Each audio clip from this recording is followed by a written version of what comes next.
ഡോസ്റ്റോവ്സ്കി എന്ന് പറയുന്നു, അല്ലെങ്കിൽ ടോൾസ്റ്റോയ് എന്നൊക്കെ പറയുന്ന പോലെ കവിതയിൽ അത്രയും മഹാനായിട്ടുള്ളൊരു എഴുത്തുകാരനാണ് റൈനർ മാറിയ റിൽക്ക. അദ്ദേഹം ജർമ്മൻ ഭാഷയിൽ എഴുതിയിരുന്ന ഒരാളാണ്. ശരിക്കും അന്ന് പ്രാഗ് എന്ന് പറയുന്ന ഇന്നത്തെ ചെക്ക് തലസ്ഥാനമായിട്ടുള്ള പ്രാഗിൽ ജനിച്ചിട്ടുള്ള മറ്റൊരു മഹാനായിട്ടുള്ള എഴുത്തുകാരനാണ് കാഫ്ക. 1875 ജനിച്ചിട്ടുള്ള ഒരു വലിയ കവിയാണ് റൈനർ മാറിയ റിൽക്ക. അദ്ദേഹം 51 വർഷം ജീവിച്ചു.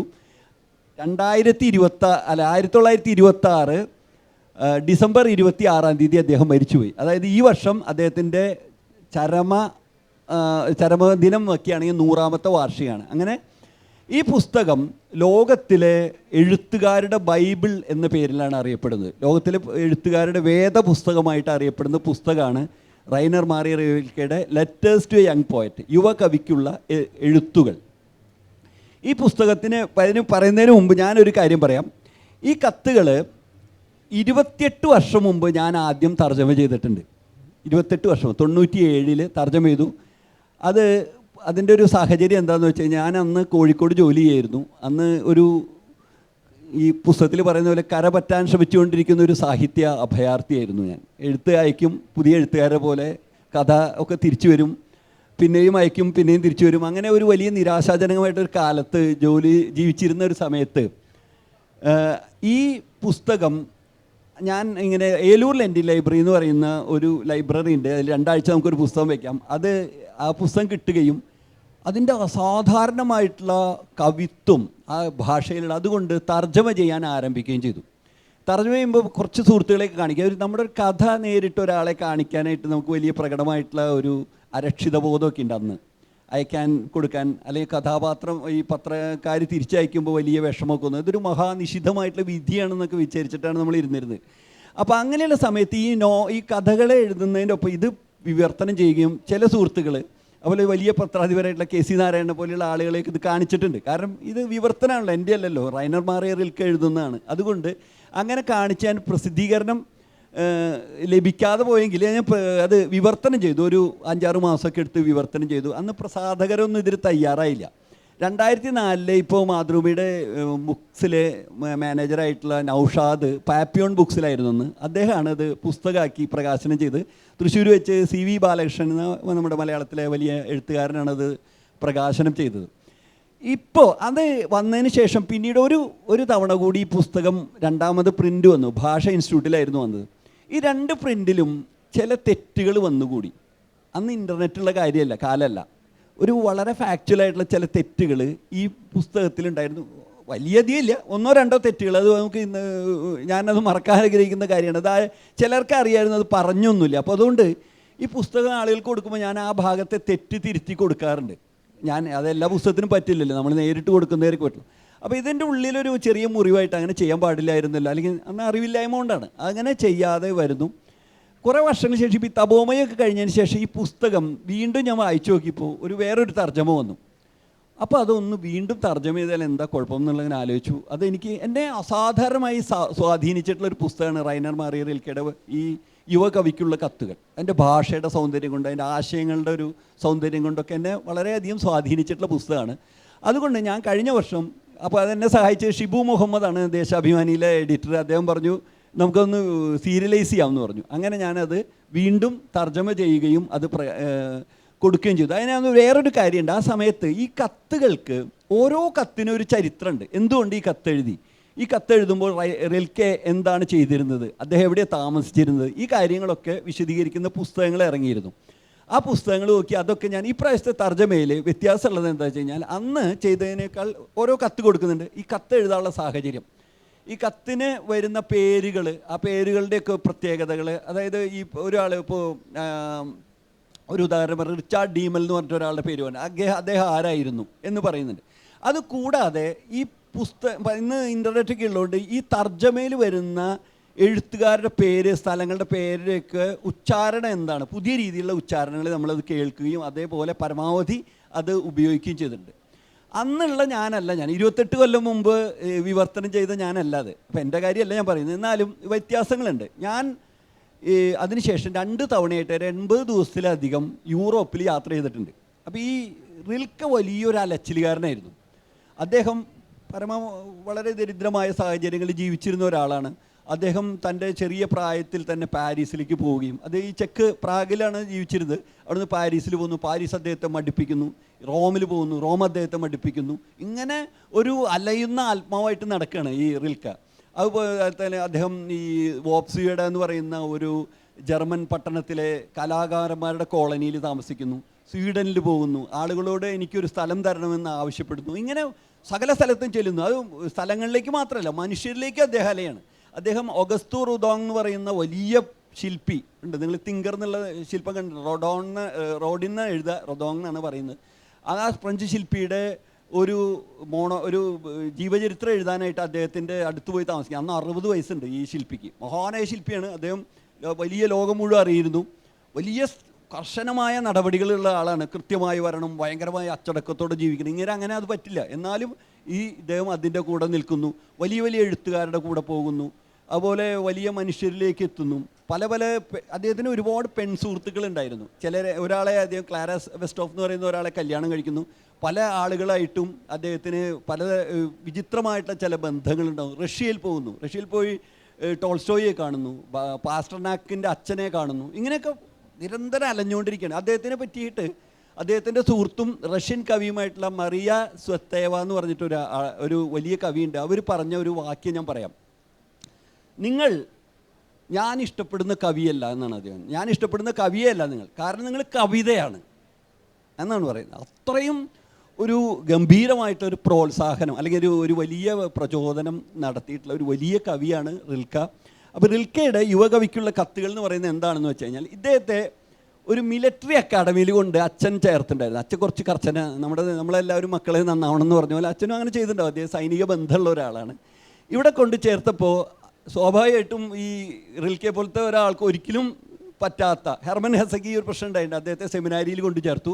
പിന്നീട് വലിയൊരു അദ്ദേഹം ചാടിപ്പോയി വലിയ സാഹിത്യകാരനായി മാറി. അതുപോലെ തന്നെ റിൽക്ക ഇതിൽ നിന്ന് രക്ഷപ്പെട്ടു. അദ്ദേഹം വലിയ കവിയായിട്ട് മാറി. അപ്പോൾ ഈ റിൽക്ക സാങ് പൂൾട്ടൺ എന്ന് പറയുന്ന ഒരു മിലിറ്ററി അക്കാഡമിയിൽ കുറച്ചു കാലം പഠിച്ചിട്ടുണ്ട്. എന്താണെന്ന് വെച്ചാൽ ഒരു ഫ്രാൻസ് സേവർ കാപ്പൂസ് പറയുന്ന ഒരു ചെറുപ്പക്കാരൻ അവിടെ കാഡറ്റായിട്ട് വർക്ക് ചെയ്യുന്നത്. അദ്ദേഹം മറ്റേ ഒരു ഓഫീസറാവാൻ വേണ്ടി പഠിച്ചുകൊണ്ടിരിക്കുകയാണ്, സൈനിക ഓഫീസർ. ഈ സമയത്ത് ഇദ്ദേഹം കവിതകൾ എഴുതുകയാണ്. അപ്പോൾ പക്ഷേ റിൽക്കയുടെ ഒരു പുസ്തകം, ഈ കവിതകളുടെ ഒരു പുസ്തകം എടുത്ത് വായിച്ചുകൊണ്ടിരിക്കുമ്പോൾ പുരോഹിതനും അദ്ദേഹത്തിൻ്റെ അധ്യാപകനുമായിട്ടൊരു ഹൊരാച്ചക് എന്ന് പറയുന്ന ഒരു അധ്യാപകൻ ഒന്നിങ്ങനെ ചോദിച്ചു, റൈനർ മാറിയ റിൽക്ക എൻ്റെ ശിഷ്യനാണ്, അദ്ദേഹം ഒരു കവിയായി മാറിയോ എന്നിങ്ങനെ വലിയ അത്ഭുതത്തോടെ പറഞ്ഞു. അപ്പോൾ ഇയാൾക്ക് മനസ്സിലായി എൻ്റെ കവിതകൾ അയച്ചു കൊടുക്കാൻ പറ്റിയ ഒരാൾ റിൽക്കയാണ്. അപ്പോൾ ഇയാൾ കുറച്ച് കവിതകൾ എടുത്തിട്ട് ഇന്ന അക്കാദമിയിൽ ഞാൻ പഠിക്കുകയാണ്, ഈ പഠിച്ച സമയത്ത് നിങ്ങൾ ഇവിടുത്തെ പൂർവ്വ വിദ്യാർത്ഥിയാണെന്ന് അറിയാം, അതുകൊണ്ട് താങ്കൾ ഈ കവിതകൾ വായിച്ചു നോക്കി ഇതിനെ എന്നെ ഒന്ന് സഹായിക്കണം എന്ന് പറഞ്ഞ് കവിത അയച്ചു കൊടുക്കണം. പിന്നീട് ഒരു 6 വർഷത്തോളം ഇവർ തമ്മിലുള്ളൊരു വലിയ വിനിമയം, 10-12 കത്തുകളാണ്. അതിൽ 10 നമുക്ക് ലഭിച്ചിട്ടുണ്ട്. ഈ കത്തുകൾ എഴുതുകയാണ്. 27 വയസ്സുള്ള ഒരാളാണ് അന്ന് റിൽക്ക. ഇയാൾക്ക് 20 വയസ്സ്. 27 വയസ്സുള്ള ഒരു മനുഷ്യൻ ഈ 20 വയസ്സുള്ള തൻ്റെ അതേ സ്ഥാപനത്തിൽ പഠിച്ചിട്ടുള്ള ആൾക്ക് അയച്ചു കൊടുക്കുന്ന കത്തുകളിൽ ലോകത്തെപ്പറ്റി, കവിതയെപ്പറ്റി, പ്രണയത്തെപ്പറ്റി, ദൈവവിശ്വാസത്തെപ്പറ്റി, രതിയെപ്പറ്റി, അതുപോലെ തന്നെ മനുഷ്യൻ കലയിലെ സമീപനത്തെ പറ്റിയിട്ട്, വിമർശനത്തെ പറ്റി 100 കണക്കിന് കാര്യങ്ങൾ വളരെ കാവ്യാത്മകമായിട്ടുള്ള ഒരു ഭാഷയിൽ എഴുതുകയാണ്. അത് പലപ്പോഴും നമ്മൾക്ക് ഈ ഫ്രാൻസ് സേവർ കാപ്പൂസിനെ അഭിമുഖീകരിക്കുന്ന പോലെയല്ല തോന്നുന്നു. ലോകത്തിലുള്ള എല്ലാ യുവ കവികളെയും എല്ലാ യുവ എഴുത്തുകാരെയും അഭിസംബോധന ചെയ്യുന്ന രീതിയിലുള്ള വളരെ ഉദാത്തവുമായിട്ടുള്ള കത്തുകളാണ്. വിമർശനങ്ങൾ തീർച്ചയായിട്ടും ഉണ്ടായിട്ടുണ്ട്, അതില്ല എന്ന് പറയുന്നില്ല. പക്ഷേ ലോകത്തെ നമ്മൾ അത്ഭുതകരമായി മാറ്റാൻ കഴിവുള്ള വലിയ മഹത്തായ കത്തുകളായിട്ട് ഈ സംഭവം മാറുകയാണ്. അതിന് ഞാനൊരു കാര്യം ചെയ്യാം. ഞാൻ ആദ്യത്തെ കത്തിലെ ചില ഭാഗങ്ങൾ വായിക്കാം, അപ്പോൾ നിങ്ങൾക്ക് അതിൻ്റെ ഇത് മനസ്സിലാവും. ആദ്യം തന്നെ പറയുന്നത് കത്ത് കിട്ടുമ്പോൾ റിൽക്ക അയക്കുന്ന കത്താണ്. പാരീസിലാണ് അന്ന് റിൽക്ക ഉള്ളത്. പാരീസ് അദ്ദേഹത്തെ ഭയങ്കരമായി മടുപ്പിച്ചുകൊണ്ടിരിക്കുന്നുണ്ട്. മിക്ക സ്ഥലങ്ങളും അദ്ദേഹത്തെ മടുപ്പിക്കുന്നുണ്ട്. അപ്പോൾ ആദ്യം പറയും, പ്രിയ സാർ, ഏതാനും ദിവസങ്ങൾക്ക് മുമ്പാണ് നിങ്ങളുടെ കത്ത് വന്നത്. എന്നിൽ അർപ്പിച്ച വലിയ വിശ്വാസത്തിന് നന്ദി പറയട്ടെ. അത്രമാത്രമേ എനിക്ക് സാധിക്കൂ. നിങ്ങളുടെ കവിതകൾ വിശകലനം ചെയ്യാൻ എനിക്കാവുകയില്ല. എന്തെന്നാൽ ഏതു തരത്തിലുള്ള നിരൂപണ ശ്രമവും എനിക്ക് അന്യമാണ്. വിമർശനങ്ങളെപ്പോലെ ഒരു കലാസൃഷ്ടിയെ ഇത്രയും കുറഞ്ഞ രീതിയിൽ സ്പർശിക്കുന്ന മറ്റൊന്നും തന്നെയില്ല. നിർദോഷകരമായ ചില തെറ്റിദ്ധാരണകളിലാണ് അവ മിക്കവാറും ചെന്നെത്തുക.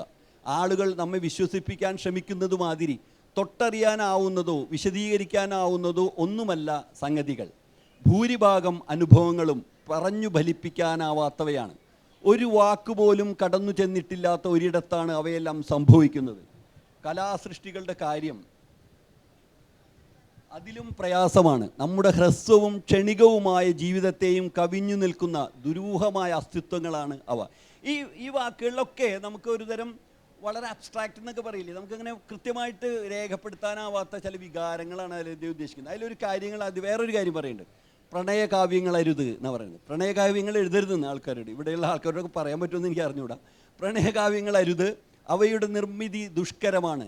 ഒന്നാമതായി ഏറ്റവും എളുപ്പമുള്ളതും സർവ്വസാധാരണവുമായ വിഷയങ്ങൾ ഒഴിവാക്കുകയാണ് വേണ്ടത്.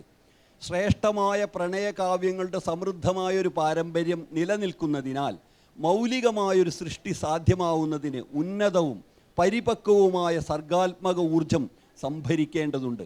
അതിനാൽ ഇത്തരം സാമ്പ്രദായികമായ പ്രമേയങ്ങൾ ഒഴിവാക്കുക. പകരം നിത്യജീവിതം നീട്ടിത്തരുന്ന സന്ദർഭങ്ങളെ എഴുതാൻ നോക്കുക.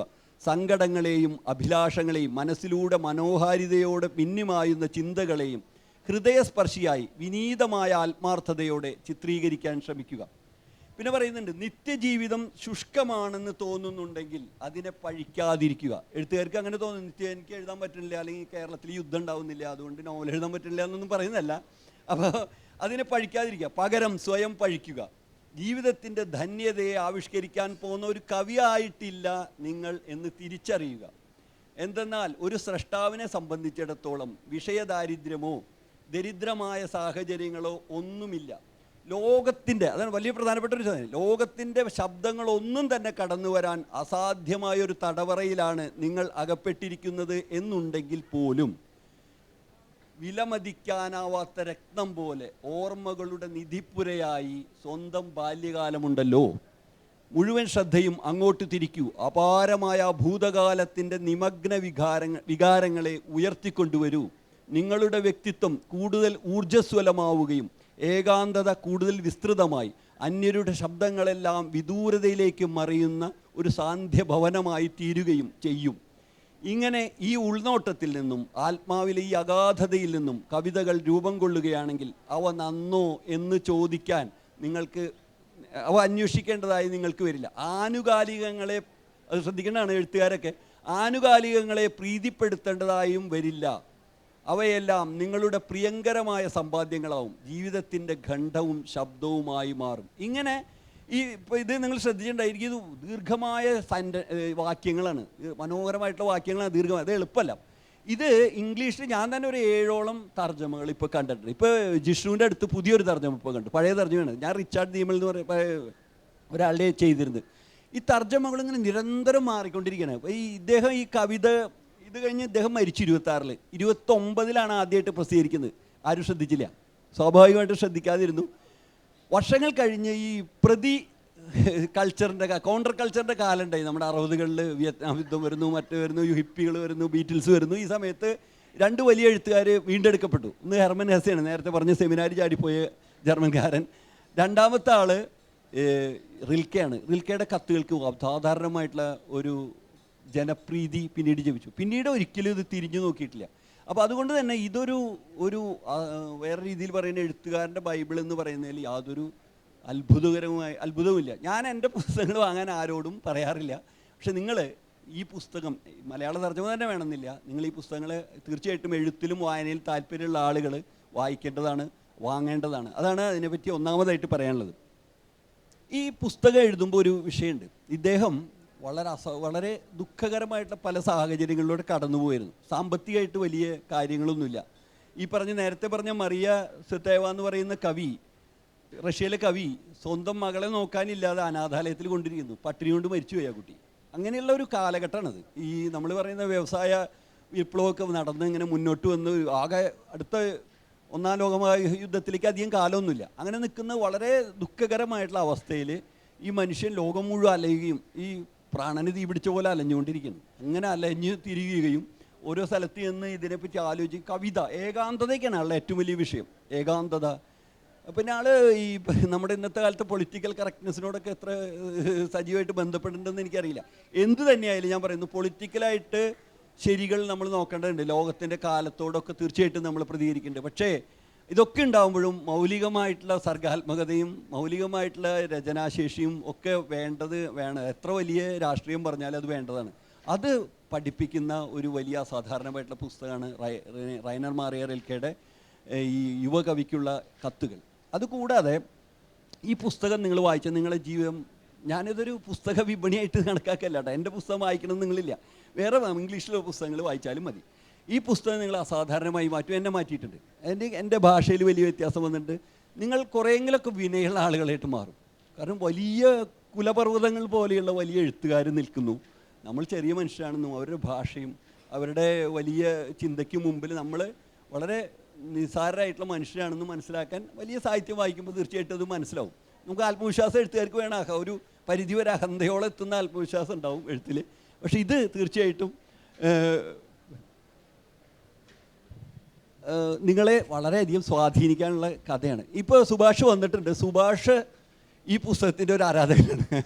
എത്രയോ തവണ സുഭാഷ് തൻ്റെ വാതിൽ എന്ന് പറയുന്ന അല്ലെങ്കിൽ ആമുഖമായിട്ടുള്ള എഴുതിയിട്ടുണ്ട്. പല ക്യാമ്പുകളിലും ഈ പുസ്തകത്തെ പറ്റി പറഞ്ഞിട്ടുണ്ടെന്ന് എനിക്കറിയാം. അപ്പം ഞാൻ ഈ പുസ്തകം രണ്ടാമത് എഴുതുമ്പോഴും രണ്ടാമത് പ്രകാശനം ചെയ്യുമ്പോൾ മറ്റൊരാളെ എനിക്ക് ആലോചിക്കാനില്ല.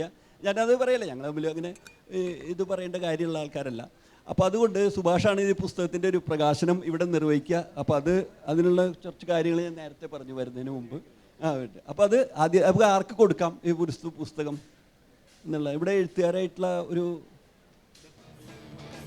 റിൽക്കെയുടെ യുവകവിക്കുള്ള കത്തുകൾ എന്ന പുസ്തകം പ്രകാശനം ചെയ്യുന്നതിനായി നമ്മുടെ പ്രിയപ്പെട്ട സുഭാഷ് ചന്ദ്രൻ സാറിനെ സ്നേഹപൂർവ്വം ക്ഷണിച്ചുകൊള്ളുന്നു. ഈ സന്തോഷ് കുമാർ സാറിന്റെ പുസ്തക പ്രകാശനമാണ് ഇവിടെ നടക്കുന്നത്. Congratulations sir.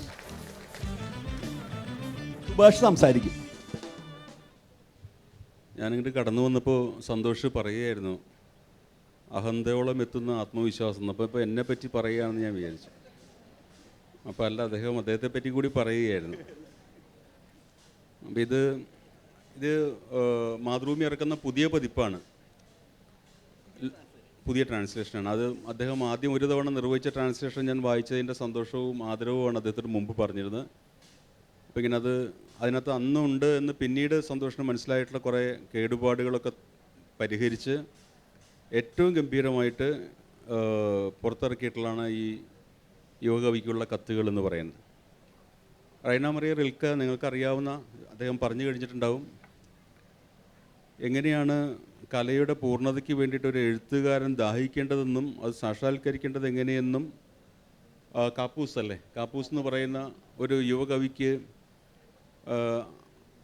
പരിഹാരാർത്ഥം അദ്ദേഹം ചോദിച്ച കുറേ ഉത്കണ്ഠകൾക്കുള്ള മറുപടിയായിട്ട് മഹാനായ ഒരു കവി എഴുതിയ കത്തുകളുടെ സമാഹാരമാണത്. അതൊരു ടെക്സ്റ്റ് ബുക്കാണ് ശരിക്കും. അത് നമ്മുടെ മാതൃഭൂമി സാഹിത്യ ക്യാമ്പുകൾ നടക്കുമ്പോൾ ഞാൻ സന്തോഷത്തോട് പറയാറുണ്ട്, ഈ പുസ്തകത്തിൻ്റെ കോപ്പികൾ ഞാൻ എല്ലാ കുട്ടികൾക്കും വാങ്ങി കൊടുക്കുമായിരുന്നു. അത് അതിൻ്റെ റോയൽറ്റി എൻ്റെ സമകാലീനായ ഒരു എഴുത്തുകാരന് പോകുന്നുള്ളൊരു പേടിയും ഇല്ലാതെ വാങ്ങിക്കൊടുക്കുമായിരുന്നു. കാരണം ഇല്ല.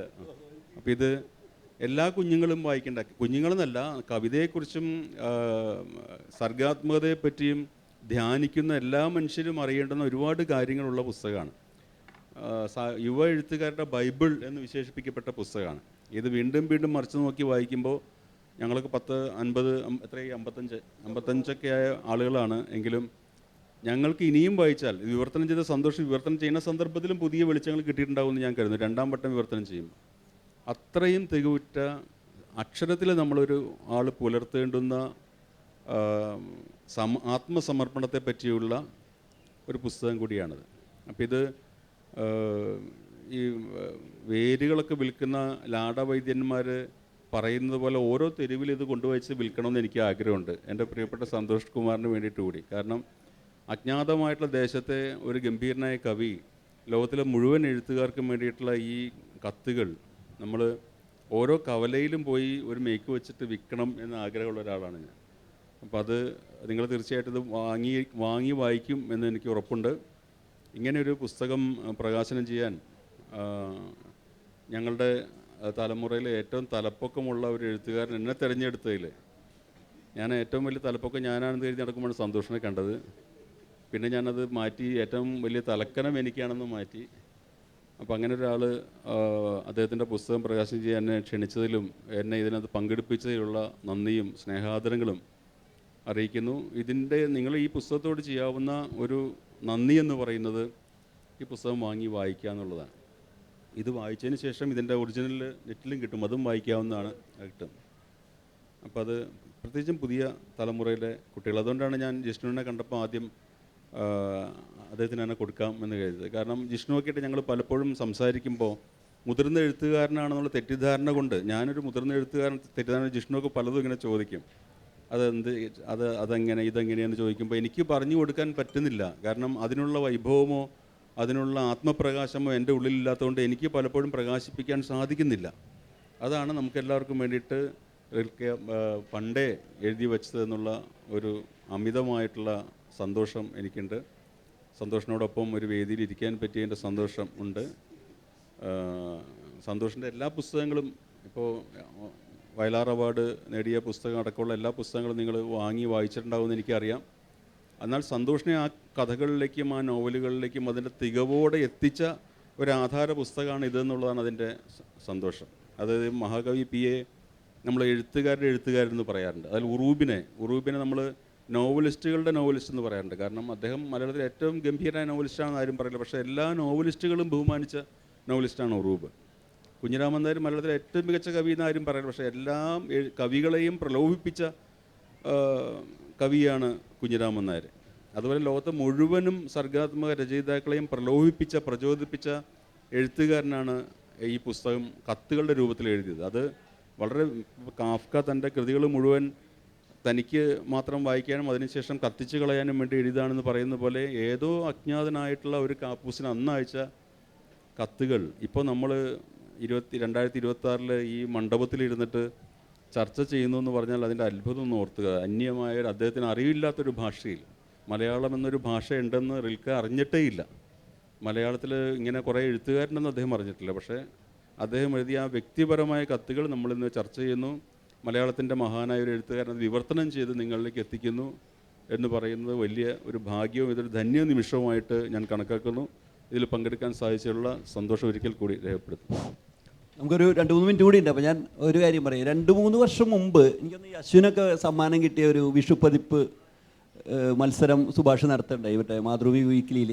അപ്പോൾ ആ മത്സരം ഫലം പ്രഖ്യാപിക്കുന്ന സമയത്ത് എന്നെ വിളിച്ച് ഈ പുസ്തകത്തിൻ്റെ ആദ്യത്തെ 2-3 പേജ് സ്കാൻ ചെയ്ത് അയച്ച് സുഭാഷ് അത് പബ്ലിഷ് ചെയ്തിട്ടുണ്ടായിരുന്നു. അപ്പോൾ അദ്ദേഹത്തിൻ്റെ ആമുഖം, അന്ന് വാതിൽ എന്നുള്ള പേരിലല്ല അത് വരുന്നത് അല്ലേ, തുടക്കത്തിൽ.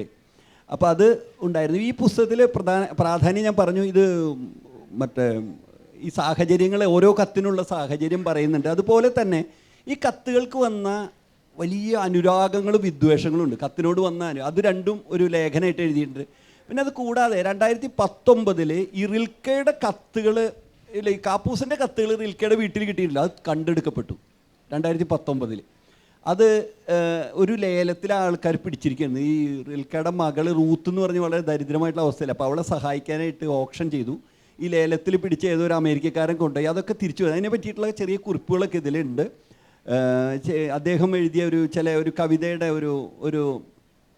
ഒരു തർജ്ജമ ഞാൻ ചെയ്തിട്ടുണ്ട്. അതൊക്കെയാണ് ഇതിലുള്ളത്. ഞാൻ സമയം ഉണ്ടെങ്കിൽ 1-2 ഞാൻ പറഞ്ഞില്ല, 27 വയസ്സുള്ള ഈ മനുഷ്യൻ അസാധാരണമായിട്ടുള്ള ജീവിത ദുരന്തങ്ങളിലൂടെയും പ്രശ്നങ്ങളിലൂടെയൊക്കെ കടന്നു പോകുന്ന സമയത്ത് ഒരാളെ ആശ്വസിപ്പിക്കാനായിട്ട് കത്തെഴുതാണ്. അപ്പോൾ എഴുതുമ്പോൾ അദ്ദേഹം പറയുന്നുണ്ട്, നിങ്ങളെ സാന്ത്വനിപ്പിക്കുന്ന വ്യക്തി നിങ്ങൾ അഭിലഷിക്കുന്ന വിധത്തിൽ ശാന്തവും സരളവുമായ വാക്കുകൾക്കിടയിലിരുന്ന് ബുദ്ധിമുട്ടുകൾ ഏതുമില്ലാതെ ജീവിക്കുകയാണെന്ന് കരുതരുത്. അയാളുടെ ജീവിതത്തിനും അതിൻ്റേതായ സങ്കടങ്ങളും വിഷമങ്ങളുമുണ്ട്. ആ ജീവിതം നിങ്ങളുടേതിൽ നിന്നും എത്രയോ പിറകിലാണ്. അങ്ങനെയല്ലായിരുന്നുവെങ്കിൽ നിങ്ങളെ ആസ്വദിപ്പിക്കാൻ ഉതകുന്ന വാക്കുകൾ അയാൾക്ക് കണ്ടെത്താൻ കഴിയുമായിരുന്നില്ല എന്നുള്ളതാണ്. വളരെ തൻ്റെ ഇത് ഉപയോഗിച്ചുകൊണ്ട് പറയുന്നു. പിന്നെ ഒരു കാര്യം, ഒരു കഥ, അതേ ഒരു നോവൽ എഴുതിയിട്ടുണ്ട്. ഒരേ ഒരു നോവൽ എഴുതിയിട്ടുള്ളൂ. ഈ നോവൽ അങ്ങനെ പ്രശസ്തമൊന്നുമല്ല. പക്ഷേ നിരൂപകർ പറയുന്നത് ഈ ഇവാൻ ഇലിച്ചിൻ്റെ മരണം എന്ന് പറയുന്ന മഹത്തായ ഒരു രചനയുണ്ട് നമ്മുടെ ടോൾസ്റ്റോയുടെ, അതിനോട് കിടപിടിക്കുന്നതാണെന്ന് പറയും. ഞാൻ വായിച്ചിട്ടില്ല, പക്ഷെ അതിലെ ഒരു ഖണ്ഡം ഇതിൽ ഞാൻ തർജ്ജമ ചെയ്ത് കൊടുത്തിട്ടുണ്ട്. ഒരേ ഒരു കവിതയ്ക്കായി നമ്മൾ അസാധാരണയായിട്ട് എല്ലാവരും നോവലും കവിത എഴുതിക്കൊണ്ടിരിക്കുന്ന കാലമാണ്, ജനാധിപത്യ കാലമാണ്, നല്ലതാണ്.